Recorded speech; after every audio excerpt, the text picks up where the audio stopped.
Sleep. नींद क्या है? What is sleep? हम सब लोग को पता है कि स्लीप क्या होता है, रात में सोना। बट क्या आपको पता है कि अगर हम लोग बहुत दिन तक नहीं सोए तो क्या होगा? एक एस्टिमेशन के हिसाब से इंसान बिना सोए 5 से 7 दिन तक हेल्दी रह सकता है, अगर वो बहुत ज़्यादा स्ट्रांग हो तो। बट आज आप एक ऐसे हॉरिफिक एक्सपेरिमेंट के बारे में जानने वाले हो जो कि सुन के आपको ये फील हो जाएगा कि क्या होते हैं दानव और बिना नींद के क्या क्या हो सकता है। आप इस वीडियो को बंद कर सकते हो अगर आपको इस पे विश्वास ना हो तो। पर इंसानों के ऊपर ऐसे कई एक्सपेरिमेंट होते रहते हैं जिसके बारे में आपको कभी कोई खबर ही नहीं होती। पहले के समय में जितने भी सोल्जर्स हुआ करते थे वो अलर्ट रहने के लिए केमिकल्स का यूज़ किया करते थे वॉर के टाइम पर। ये एक मिथ है जो शायद सच हो या झूठ।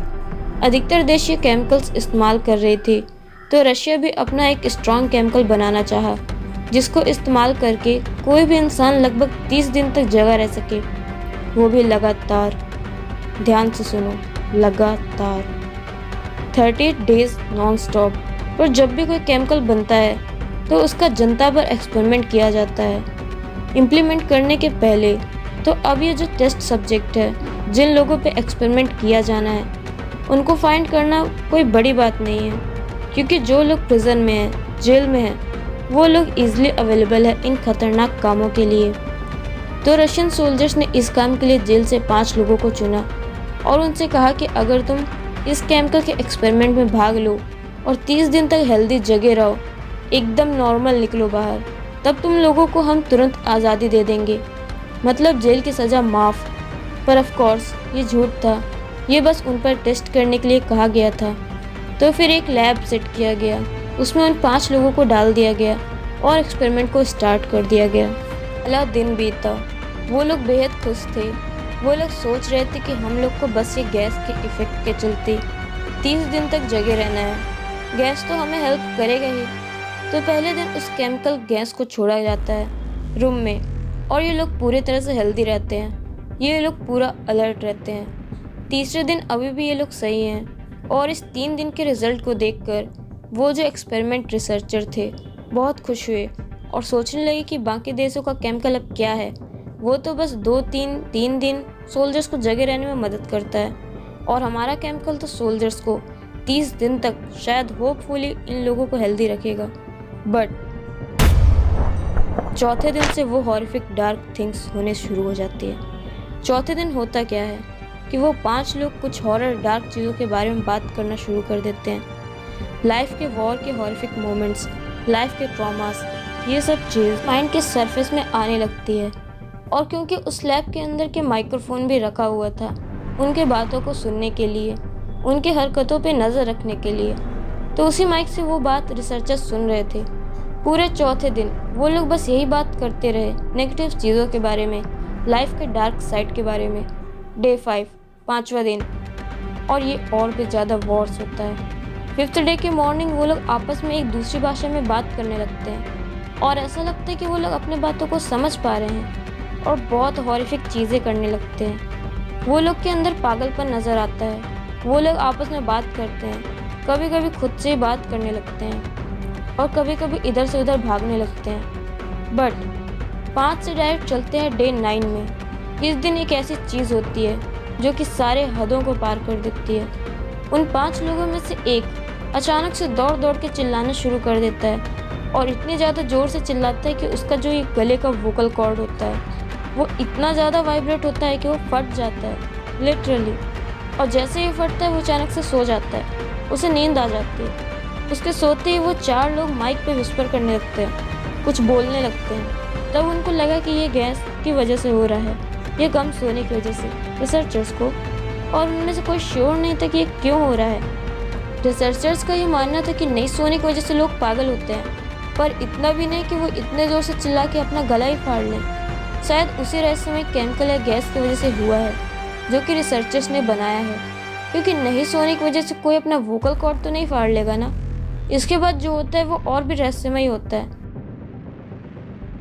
डे 10 पे अचानक से उस रूम का सारा गतिविधि बंद हो जाता है, पूरा साइलेंस, और किसी को नहीं पता होता कि वो लोग जिंदा हैं भी या नहीं। बट जो ऑक्सीजन मीटर था उस लैब के बाहर वो फ्लैक्चुएट कर रहा था। इसका मतलब वो 5 लोग जिंदा तो हैं, वो लोग सांस ले रहे हैं, बट वो लोग इतना शांत क्यों पड़ गए, ये एक रहस्यमय था। ऑक्सीजन लेवल जब बता रहा है कि वो लोग जिंदा हैं, तो फिर वो लोग हैं कहाँ चले गए वो लोग। अब रिसर्चर्स के पास कोई चारा नहीं था। वो लोग इस स्टडी को बंद नहीं करना चाहते थे 30 दिन के पहले, पर जो अभी हो रहा था उसे देख के उनके पास कोई चारा नहीं रहा। वो लोग तय किए कि अब उस चैम्बर को वो लोग खोल देंगे, और वो लोग अंदर माइक से अनाउंसमेंट किए कि देखो हम लोग अभी अंदर आने वाले हैं। हम लोग जैसे ही अंदर आएंगे तुम लोग सब बैठ जाना घुटने के बल। अगर कोई मूवमेंट किया तो हम लोग उसे गोली मार देंगे, और अगर तुम हम लोग के साथ कॉम्प्लाई करोगे, हमारी बात मानोगे, तो तुम में से किसी एक को तुरंत फ्रीडम मिल जाएगा, तुम्हें जेल से आज़ादी मिल जाएगी।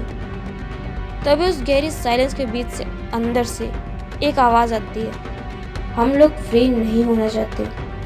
तो इसका मतलब क्या है? क्या वो लोग थे या फिर उस गैस से एडिक्टेड हो गए थे? क्या सही था? इस चीज़ को टेस्ट करने के लिए रिसर्चर्स चैम्बर को खोलने से पहले एक काम किए। वो लोग सारे गैस को ख़त्म करके उस गैस लेवल को कम करके फ्रेश एयर अंदर जाने दिए नॉर्मली, और तुरंत अंदर से सब चिल्लाने लगे। वो लोग पागलों की तरह उस गैस को मांग रहे थे। अब उन लोगों की हिम्मत नहीं हो रही थी कि चैम्बर को खोलने की। तो वो लोग डे 15 को आखिर में उस चैम्बर को खोले, और पता है उन लोगों ने क्या देखा? उन लोगों ने देखा कि पूरा एक गला हुआ बॉडी पड़ा है, मरा हुआ। एक इंसान मर चुका है, किडनी बाहर फेंका हुआ है, लंग्स बाहर फेंके हुए हैं, बट बाकी के 4 अभी भी जिंदा थे। एक डेड पर बाकी अलाइव। उसके बाद जब वो लोग बाकी 4 के ऊपर नज़र डाले तो वो सीन और भी ज़्यादा हॉरिफिक हो गया था, क्योंकि उन लोगों ने देखा कि वो लोग अपने बॉडी को खाने लग रहे थे।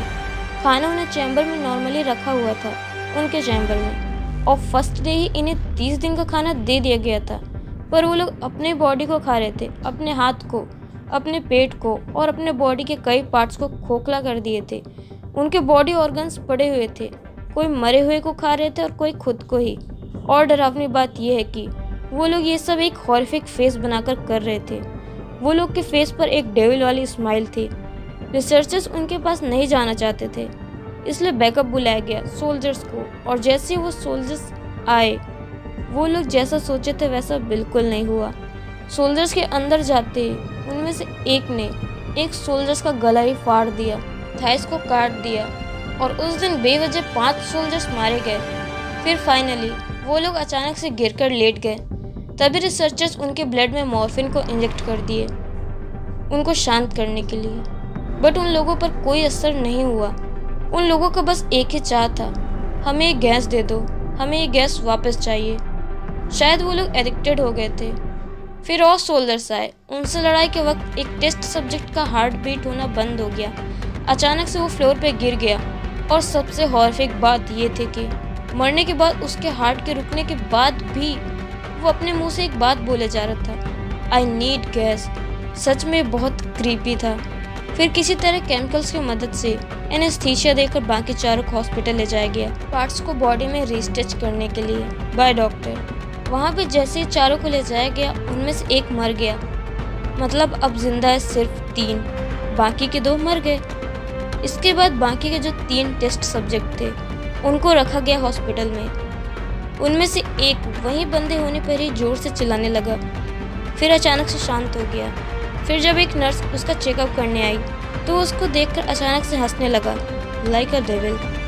फिर वो अपने लिप्स को मूवमेंट करने लगा, ऐसा लग रहा था कि वो कुछ बोलना चाहता है। फिर किसी तरह वो नर्स उसको एक पेन और पेपर दी, और वो उस पर अपने कपकपाते हाथ से कुछ लिखा।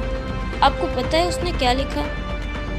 उसने लिखा, कीप कटिंग, काटते रहो, मेरे बॉडी को काटते रहो। और दूसरे टेस्ट सब्जेक्ट की बात करें तो वो स्ट्रेचिंग तक दानव की तरह हंसता रहा, डेविल की तरह हंसता रहा। बस उसके ब्लड में वो गैस मिला हुआ था। मानो ऐसा लग रहा था उसके अंदर का डार्क ईगो एक्टिव हो चुका था। और उसके बाद वो कुछ कहने लगा, वो चिल्लाने लगा और एग्जैक्टली ये कहा, I want that gas, it's good stuff. वो बहुत अच्छी चीज़ है, मुझे वो ला के दो। फिर एक डॉक्टर ने पूछा, क्यों चाहिए तुम्हें वो गैस? तो उसने कहा, मुझे अवेक रहने के लिए चाहिए। वो गैस, मुझे नींद को भगाने के लिए चाहिए वो गैस। फिर एक आर्मी हेड आता है और वो कहता है इन्हें वो गैस चाहिए तो हम लोग इन्हें वो गैस में ही रखते हैं। तो सारे उन बेड्स को उसी चैम्बर के अंदर शिफ्ट किया गया और वो गैस को वापस से छोड़ दिया गया। तो अचानक से वो लोग हैप्पी होने लगे, बट उनमें से 2 का ब्रेन एक्टिविटी अचानक से बढ़ने लगा और अचानक से दोनों मर गए। उनका हार्ट बीट बंद हो गया। फाइनली अब बचा है बस एक टेस्ट सब्जेक्ट। लेकिन इन सब से फ्रस्ट्रेट होकर डॉक्टर ने एक गन निकाला और उस लास्ट टेस्ट सब्जेक्ट की ओर पॉइंट करके बोला कि अब तुम बस एक ही बचे हो, तो इससे पहले मैं तुम्हें मार दूं, तुम मुझे बताओ कि आखिर तुम हो कौन? क्या तुम पजेस्ड हो? गैस ने किया क्या है तुम्हें? तुम चाहते क्या हो? गैस मिलने के बाद भी तुम अब हंस क्यों रहे हो? उसके बाद वो हंसते हुए बोला, क्या तुम इतनी आसानी से भूल गए कि हम कौन हैं? मैं तुम हो और तुम मैं हूँ। हम तुम्हारे अंदर के इविल हैं जो कि हमेशा बाहर आते हैं, जो हर एक इंसान के अंदर होते हैं। हम वही हैं जिसे तुम रात के अंधेरे में फील करते हो। हम वही हैं जो तुम्हारे अंदर रहते हैं, निकलने का इंतजार करते हैं। हम वही हैं, हम तुम हैं, हम तुम्हारे अंदर रहते बस निकलने का इंतजार करते हैं। हम वही हैं। उसके बाद वो डॉक्टर उसके चेस्ट पे गोली मार देता है। अचानक से सब कुछ साइलेंट हो जाता है और यही इस हॉरिफिक एक्सपेरिमेंट का दी एंड होता है। पर सबसे बड़ा सवाल है कि क्या ये स्टोरी रियल है? ये एक क्रीपीपास्ता के रूप में एग्जिस्ट करता है। क्रीपीपास्ता मीन्स एक ऐसी हॉरिफिक स्टोरी जो कि इंटरनेट के थ्रू लोगों तक पहुँचे। 50% लोग इसे सच मानते हैं और 50% लोग इसे झूठ। पर ये तो आप पे है कि आप इसे सच मानते हैं या झूठ।